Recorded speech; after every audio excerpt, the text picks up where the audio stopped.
Hey, what's happening? Happy Sunday. It's Daryl here. It is not even 4 a.m. here in Connecticut, bright and early here on the East Coast.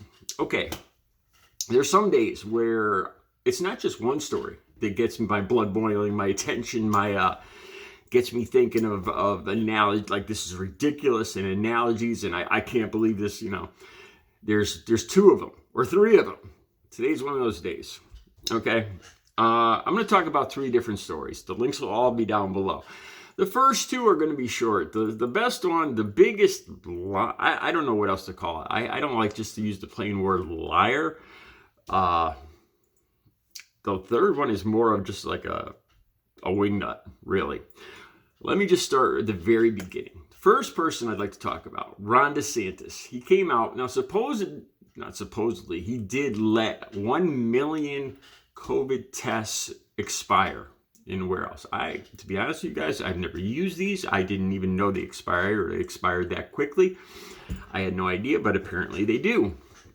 1 million COVID tests, and there's people in every state. There's people right down the street from here that are out waiting at 5, 6 a.m. before these walk-in clinics even open, or in their cars. There's different places within 1 mile of here.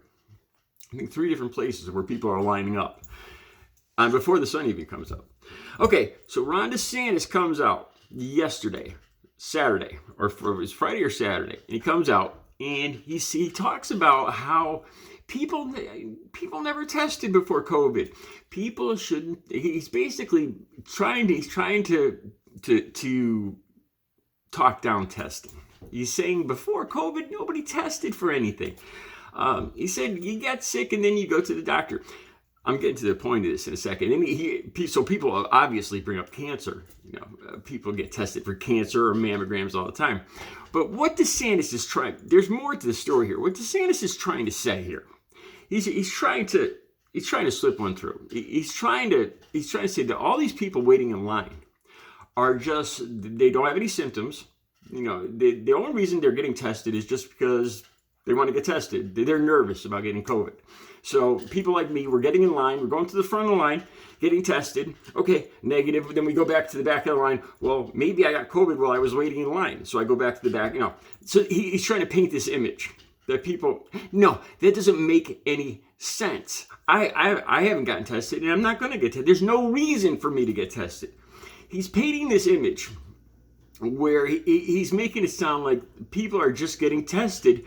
And some of the tests are wrong. So people are missing school and work because of tests that say they have COVID. And they might not. So they might not end up killing their grandma or their next door neighbor, their elderly next door neighbor. It might be a mistake. And they could miss a valuable day of production of work and school, which ruins the kids' minds if they miss a day of school. That's what he's saying.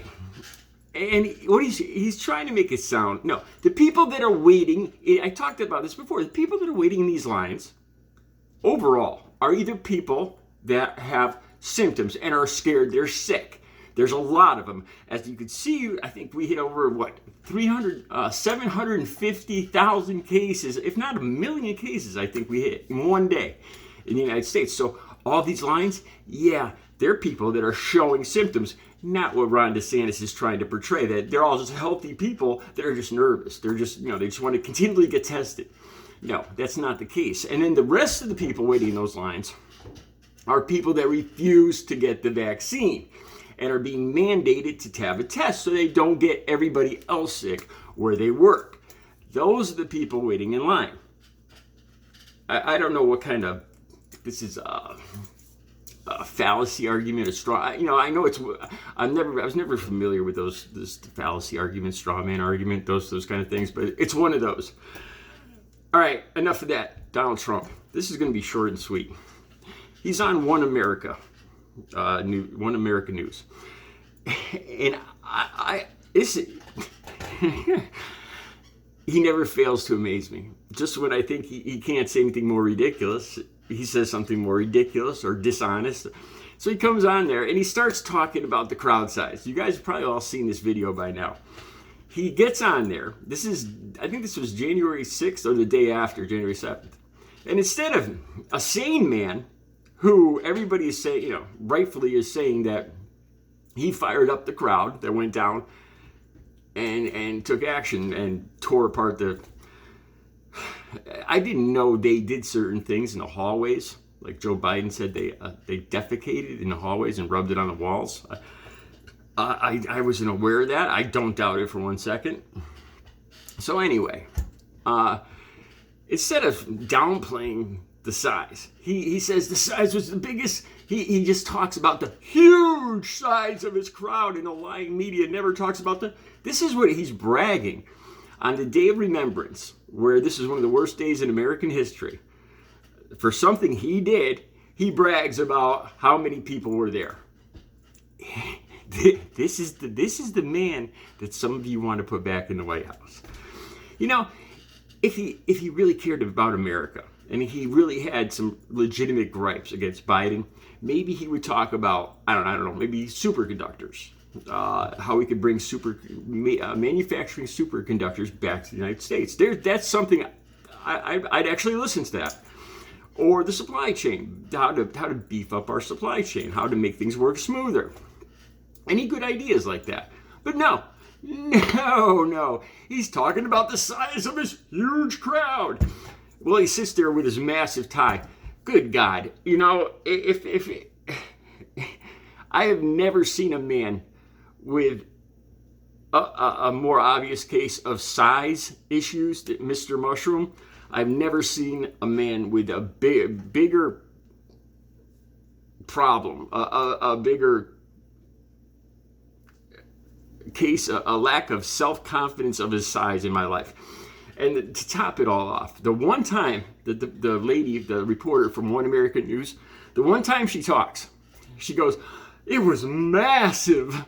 And I'm just like, oh my God, am I watching a porno movie? Am I watching, I can't believe what he's talking about. He's bragging, and then he goes on to say that it was everybody's lying, and he can't find pictures anywhere. This is the president, the person that was the president of the United States at the time, and he says, why wasn't there pictures from the helicopters? This is over in the White House airspace, right? The Capitol airspace, where only his helicopters can fly, but he can't find any pictures from the helicopters because of the lying media. Think about that. Think about that for 1 second. The only aircraft that could fly where he was were his aircraft. And he claims that the lying media won't let him find pictures from the helicopters. Think about that for a second. Enough about that. Okay, on to Ben Bergrum. Didn't know this guy. He's a correspondent for Steve Bannon's, one of Steve Bannon's shows, his War Room, whatever it is. Never watched it, never going to watch it. Okay, he's laid up in a hospital bed. He has pneumonia. And he goes on this rant about how the election, and he's got tubes up his nose, he's got pneumonia, and it couldn't be the fact that he refused to wear a mask, he refused to get vaccinated, that it was his own fault that he's lying in bed. No self-awareness. No taking responsibility. No, he actually says that it's because China invented this bioweapon, supposedly. I do not agree with that whatsoever.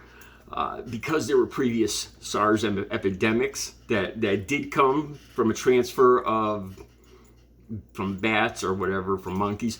Anyway, that it's all China's fault. And then the Democrats got in it. And where's BLM? And the other group, I'll call them AF for now, because I don't know how much I could say on here. So where are they? Because he says that BLM and AF, they were there to scare the judges that voted that there was no legal reason that Trump lost the election.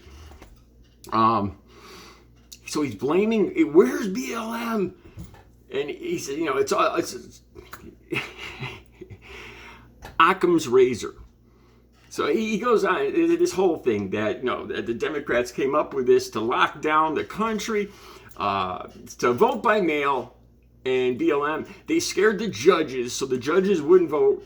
And the judges would vote and would throw out all Trump's cases. So it's this big long conspiracy theory. Occam's razor. Occam's razor. The simplest explanation often is the best. The one that makes the least assumptions. For those of you that have not heard of Occam's razor, and I think most of my viewers, probably 99.9% of you that watch my channel probably have heard of Occam's razor. I'll put a link down below to Wikipedia so you could see what it is.